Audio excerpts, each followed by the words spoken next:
So what is the difference between off-roading and overlanding? I have heard this question come up multiple times, and it seems that as a beginner in this world, if you've never heard these terms before, it can get really confusing, almost as if what I just said was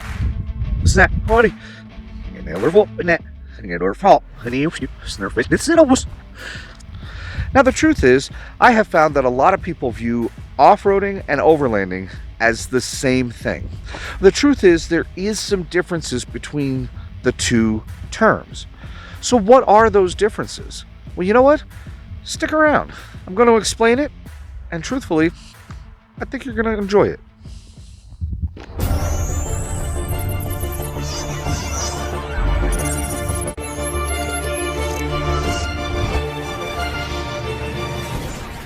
Welcome back to Jeeping for Beginners, folks. Once again, my name is Josh, and today we are discussing the terminology when it comes to using your vehicle off-road.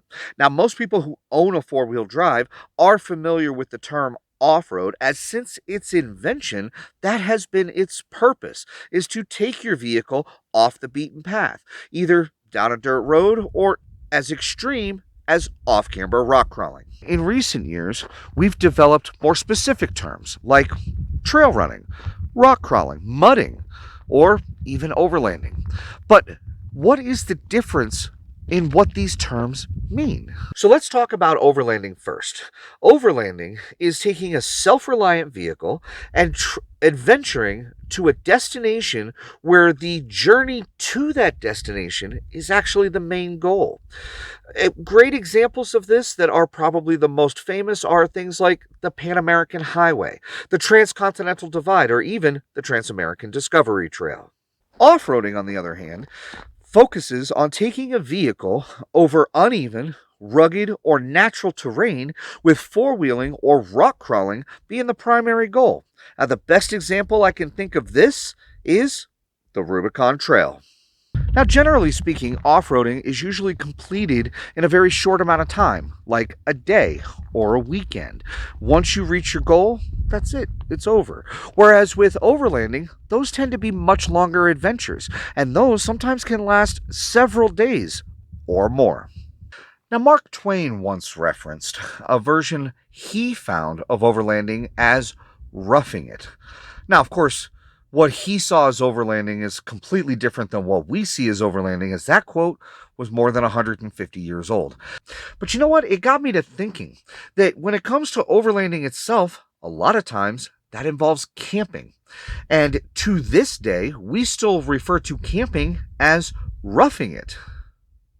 I wonder if that's where that came from. Okay, so back to talking about modern day vehicles. When you look at a rig that is set up to go off-road, how can you tell if that rig is set up for off-roading or overlanding? So although this is not hard and fast rules, I have found that generally when you look at a rig, one that's set up with a very large lift, much larger tires, a bunch of armor, skid plating, protection for your body panels, for the passengers, as well as extreme recovery equipment like winches and tow straps and high lift jacks. Those are the ones that are usually built for your one-day adventures, off-roading, rock crawling, or anything that gets you into an extreme situation where you have an obstacle that you need to conquer. Now, overlanding, on the other hand, those rigs are not set up quite as extreme. Again, this is not a hard and fast rule, but what I have found is they're generally more of a mid-size lift. You still have larger tires, but they tend to be less aggressive, more like all-terrains. And you're still going to see recovery gear and some protection, but the focus is on camping, being self-reliant, and being able to bring the extra cargo with you, like a fridge full of food, or extra water, even extra fuel for a longer range of driving. Okay, so generally speaking, you can use the same vehicle for both sports.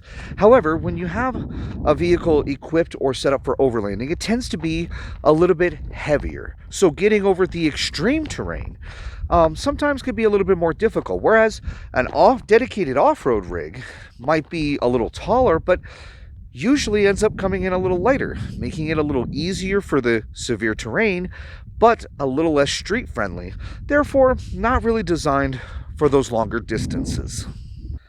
All right, guys, so I'm going to leave it to you as the viewer. Which one do you prefer, off-roading or overlanding? Let me know in the comments down below. I'm always curious what you prefer. All right, guys, so if you want some more information on this or you want to reach out to me directly, please don't hesitate. You can always contact me at YASMARProductions@gmail.com or check out our website at www.jeepingforbeginners.com. That's Jeeping, the number 4, beginners.com. There, you can even sign up for some hands-on training. This way, you can get the experience that you want to help determine which one you prefer. Anyways, I look forward to seeing you over there. All right, folks, thank you so much for tuning in. I sincerely hope that this did clarify a little bit of the differences between off-roading and overlanding. And don't forget, if you have a preference in one or the other, please put it down in the comments below. I'm always curious to see which way you guys lean when it comes to the off-road world. In the meantime, once again, my name is Josh, and this is Jeeping for Beginners. Stay safe, happy Jeeping, and we will see you next time.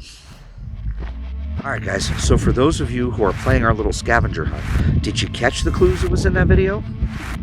No? You may want to watch it again. And for those of you who don't know what I'm talking about, check out this video right here. I promise it's worth the watch. 2024 is going to be epic, and I'm so excited for all of you to join us on our journey.